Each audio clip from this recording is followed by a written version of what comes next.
Welcome to MarineMax Nisswa, where we have a 2011 Glastron GT205 for sale. This beautiful boat is red and white. It's super sporty. We've got social bow seating with the wraparound couch, side-by-side captain's bucket seats that swivel. The captain has a bolster cushion that goes up and down along with a tilt steering wheel. So whether you're bolstered up or you're sitting flat on the seat, you can adjust the wheel to be more comfortable so you can see over the dash. This boat has been rated for up to 10 people.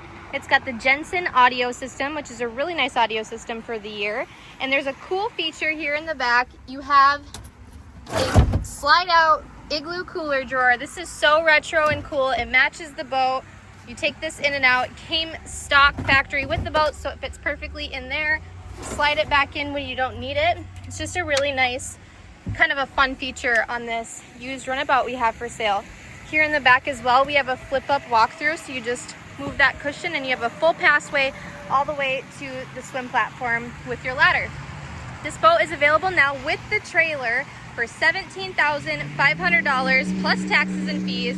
We have a 4.3 liter Mercury IO engine with the Alpha 1 outdrive, and that has 286 hours on it. That is unreal for a 2011. There's so much life left on this boat. It's here at MarineMax in Nisswa. Come get it today. This one will not last long. We can't wait to see you and your family and get you ready for boating season 2026.